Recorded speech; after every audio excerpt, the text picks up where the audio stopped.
Welcome to the hit podcast, H.I.T, Human Resources, Insurance, and Technology. I'm your host, Toby Kennedy. As always, we are dropping into your feed on Tuesdays with what I hope are bite-sized, digestible, well-curated conversations of what's going on in the space. This week's episode is brought to you by Montage Insurance Solutions, and without any further ado, let's get right into this week's hit chat. It's a chit chat, and I have Bill Rosenthal with me. Bill, thank you so much for joining us. Hey, Toby, it's great to be here and see you again. Oh, I'm so excited to have Bill. So we were talking a little bit just before we fired up the cameras, and I was like, Bill, I think we met each other and started working together in like 2007. At least. Yeah, I was on the drive up here, I was thinking, gosh, when did we kind of like meet each other? 10, 15, easily, right? Easy.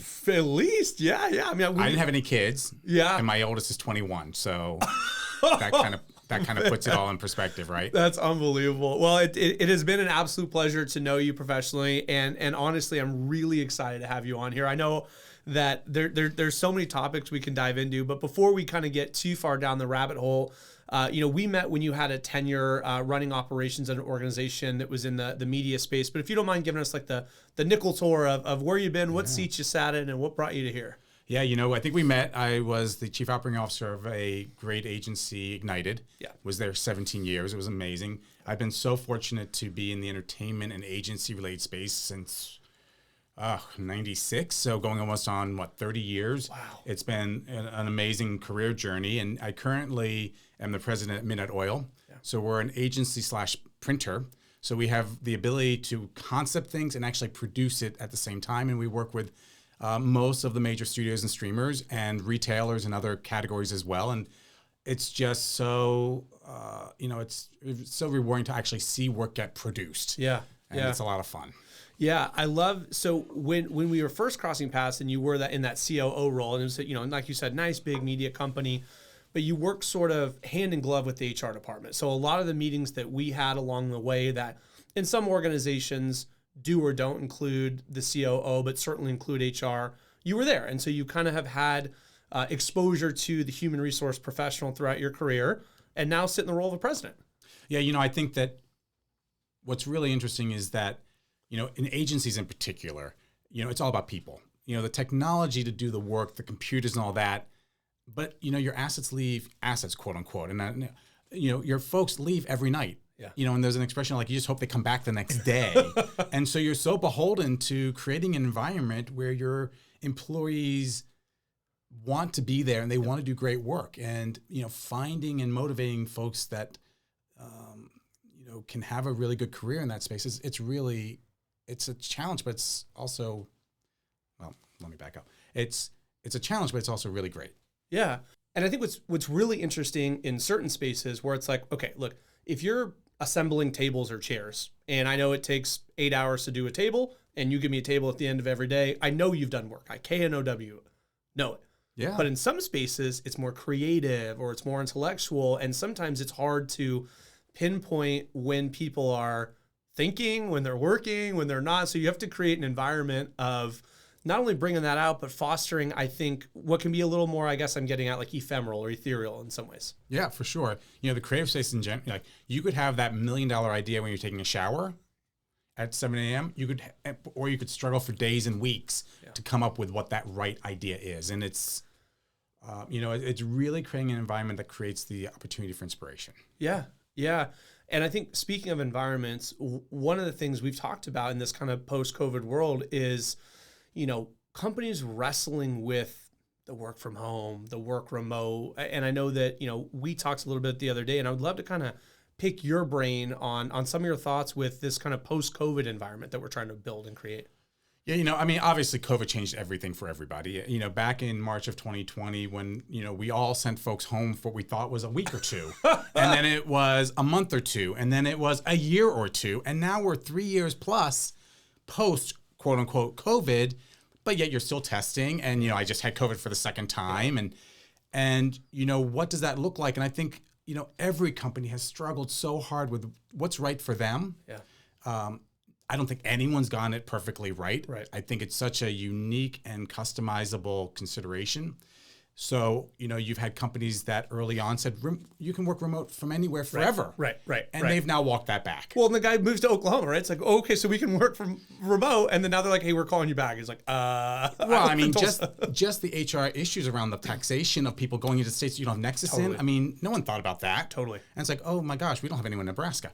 And so now as we kind of look at this kind of what I would call the next phase of the kind of post-COVID environment, I think that, a lot of companies now are looking, now we're in a new year. Yeah. And they think, let's have, a new take on it all. And so I think that, every day you hear about something. Yeah. And, I think that there's a generality that, most employees got used to working from home and they liked it. Yep. And so getting people back has been a real challenge. It's funny is I think that kind of pre-COVID, for us at least in our company, and this was true of a lot of companies too, is it's like the answer was 0 days from home. You're here, boots on the ground, 40 hours a week, right? And as you mentioned, during the height of it, the answer was 100%. You're at home exclusively, right? And obviously there's essential businesses and some of those exceptions, but overall, a lot of organizations, what I'm getting at, went from 0 to 100. And now, as we're, like you said, what does post-COVID even mean? But we're sort of post-COVID, borrowing that term. Where in the middle is the right spot, right? Where's the sweet spot, and how do you tinker with that, and what's the science? Yeah, as I said, it's been really challenging, I think, for every company. We've had clients of ours that have gone, kind of more directive and say, you must be back X, whatever that X might be. Yeah. We've taken the approach that our business is kind of a couple different pieces. Our creative team has worked remotely since the pandemic started, and it's been fine. Most of their work is transmitted electronically. It's been okay. You have some issues with creativity and kind of generating that kind of environment to innovate together. But the other half of our business is production, running equipment and printing machines. They never left. They never went home. Yeah. And so we've always had more than 50% of our folks at Midnight Oil working on site. Right. So what we've done is look at the roles that are required to support what's happening on site and not take a blanket one-size-fits-all approach and looked at it job by job. Yeah. And that's been tough because, there's, what's best for our people, our clients, the business. It's an equation that's, there's no simple mathematical equation to it, but we've evolved. Yeah. Yeah. And when you're talking about kind of the creatives, like, can they do their work from home? And the answer is yes, they can do a version of it. But if you, the employer, and when you're talking about building environments, are doing it right, you're sort of like, well, can I create an environment that even though this work could be done at home, you could do it better here? We can foster a workplace, a culture, something that brings a je ne sais quoi, right? Yeah. Yeah. No, I mean, I think for us, we've kind of stratified the kind of teams into 100% on-site. Yep. Then hybrid on-site, off-site. And then we've had some select roles that we've said they can be 100% off-site for, whatever reasonings, behind each of those roles. But, I look back to when my son was in school and they started hybriding kids back to school. Yes. And when they hybrided kids back to school, my son wanted to be at home, so he didn't feel safe yet. And he said, Dad, it was easier when we were all in the building or when we were all at home on Zoom. Yeah. But when you start hybriding it, he said, I felt like as a student that was at home, the teachers didn't see me because they were looking at the class and he was on a computer screen. Yep. And I think that, I look at that analogy of, number one, I think hybrid's harder than either or. And when we think about, as parents, we were so gung-ho and really focused on getting our kids back into in-person learning because we've thought that was critical to the learning environment. Right. We wanted our college kids back on campus. We wanted them in the classroom. Then you take that to the professional, the workspace, and most of our employees would, if they had a choice, would prefer to be at home. And I get it because I was home for 3 years. So I get that. And I understand that we all acclimated to that, not because we thought it was something we would ever do. Right. It kind of got thrust upon us. And I think we all did pretty well reacting in such real time that we did. Yeah. Oh, yeah. Yeah. Like the American, business and economy and world, took its summer vacation just fine. Yeah. It all worked. It all worked okay. I think that now, but it's challenging. And I think that now what we're trying to figure out is what's that right mix. What's that right kind of I don't want to say compromise, but what's that right equation of it all? And it's evolved and it's evolving, and I think that it probably will continue. I think one thing's for certain, people have learned that you can be productive at home. Right. It's just a question of what's the maximum or what's the ideal combination. And, when you say evolving, you're using that present progressive on purpose to say that we haven't arrived at the answer yet. And I wonder, how do you get there? Are you tinkering? Are you guess and checking? I think that I would assume that for most companies, they've had multiple versions of their work policies, whether it was all remote or all on site, something in between. Over the last 3 years, I've seen multiple versions just in my own companies of what we've done. And what I like to use the expression, our current best thinking. There you go. So our current best thinking is we've evaluated what we think we need to do in 2024 to service our clients, do the best for our people and our business. And, as I mentioned, we took this position by position, role by role approach to it because we thought that was the best way for us as our organization to be able to optimize to the best ability. So you've sort of broken your company into several categories, 4 categories, 10. How many different iterations of, I think of a spectrum, right? Yeah. Like again, I talked 0%, 100%. Like how many people fall in different spots and what does that look like? Yeah. So, in our printing portion of the business, it's 100% in the building. You can't run a machine remotely. You just haven't figured that one out yet. So that's 55% of our employees is that portion. We have a handful of people that during the pandemic moved, and we've elected to allow them to continue to work remotely because it's working. Then we have a portion of our folks that we've asked to come in on a hybrid, 2 or 3 days a week. And then we've had people that were either hybrid or fully remote that we've asked to come back, beginning, this month into the office because they support the production part of our business in particular. And those guys are there. And they're there. Right. And, things get lost in translation sometimes. Yeah. Yeah.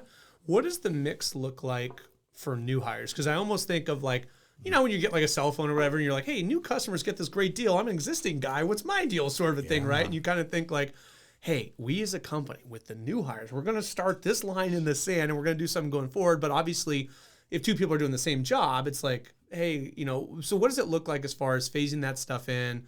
Do you do different stuff for new hires or? Yeah, that's a great question. I think for us, because we've taken a role by role approach, that would apply to existing and new. Right. Because we've identified what we think the roles where they need to be, whether it can be remote or not, or hybrid or not. Right. So for us, I think that going that approach, I think has in a way simplified it moving forward. But I know lots of people with, working with companies that, you do have that dichotomy and then, you create an animosity on one side of the face or the other, whether it's existing or new. Right. We've had a lot of people say, when we're doing recruiting, do I have to come into the office? Right. And for us, it's been, it's easy because we're saying this role is in the office or not. But does that give you pause? Because it's like, I get what you're saying with this role is in the office or not, but surely you don't mandate they work from home, right? So if there's some people that think they'd be more productive in the office, even though you give them the option of X per week to work from home, do people extend their time in the office voluntarily? Yeah, that's a great point. My philosophy is I want more people in the office more often if I had to, put it.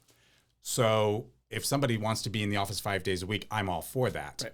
I think that's fantastic. I think, kind of going back to the earlier thing about how important we thought it was to have students and our kids in school. Right.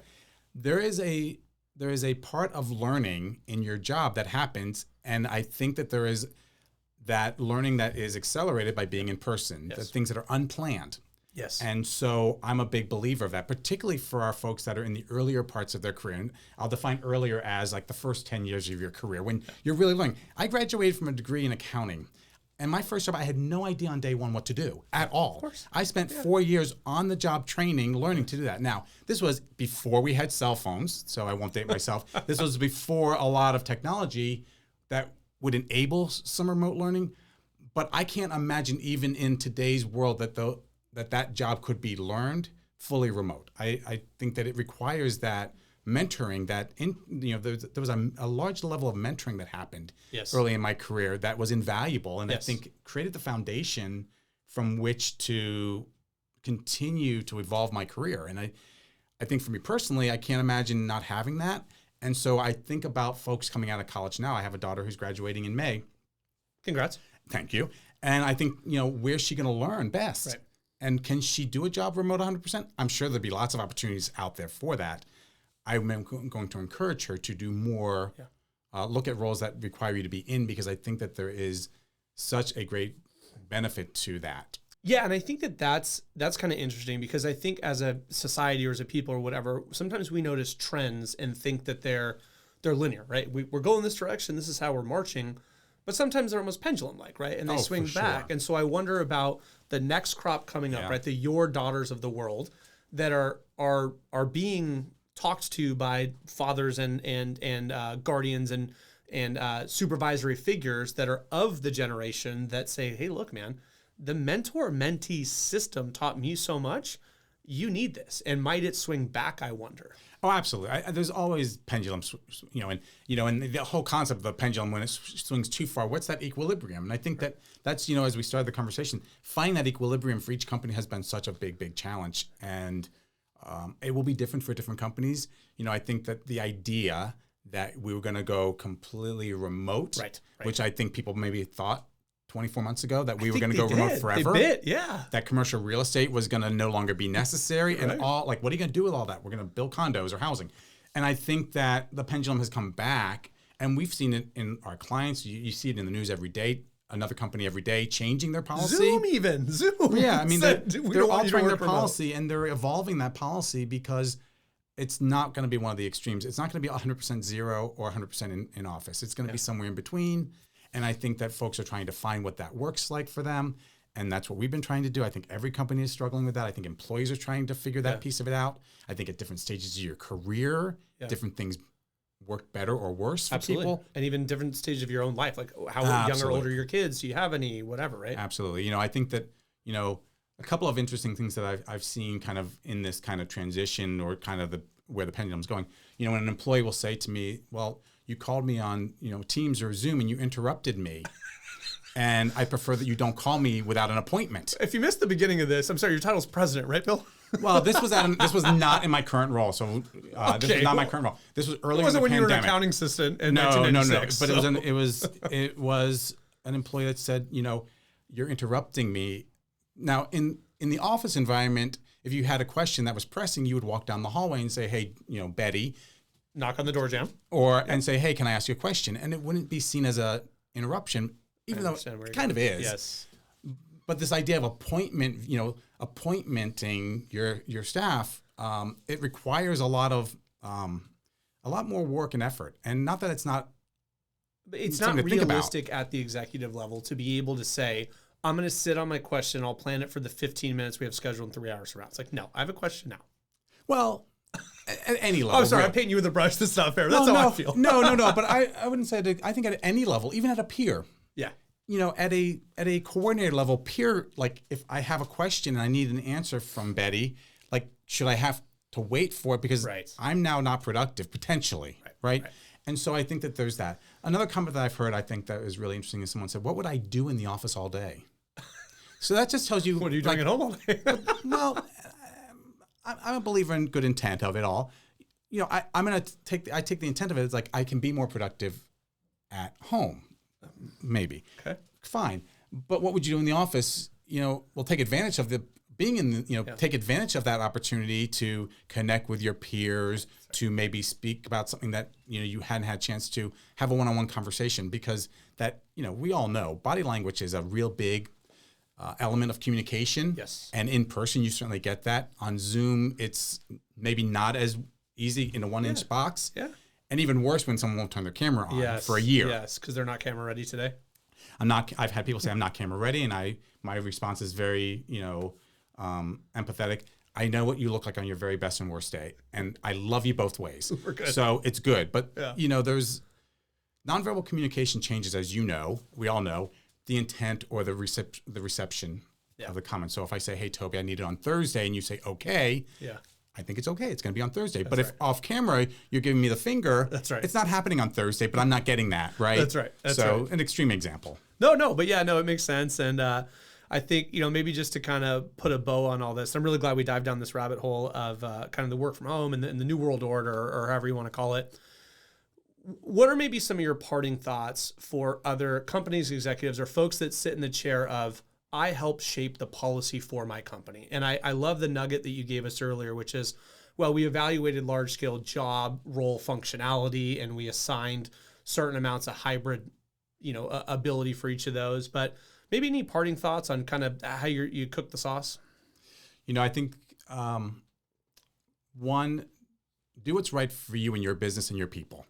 And because every company is going to evaluate this differently. And so do what's right for you and your people. And just be honest with the folks, when you decide what it is, be honest with it and own it. Yeah. And, understand that a company may make a decision about what they want for their workforce, and workforce may make an ultimate decision about what they want for themselves too, because it may not, ideally you want it to all, work, and you want it to work for everybody, but it may not. And so you have to understand that no matter what you do, no matter what decisions you make, be in, be out, whatever it is, it may or may not work for. Well, and current and best thinking, right? Like you said, you can tweak. So I'm a big believer of this. I am a big believer of that. Most of the things that we do on a daily basis, we can evolve and we can change and we can go in a different direction, because look what we've done for the last 3 years. Yeah, and arguably should evolve, should keep. It's not static. Yeah, shouldn't be. Great conversation. Thank you so much for being on. I appreciate it so much. That, unfortunately, is all the time we have. Thank you so much for joining us. Join us next week, Tuesday. Join us every week. Like, subscribe, share. In fact, tell a friend. And until next week, make this the best week yet.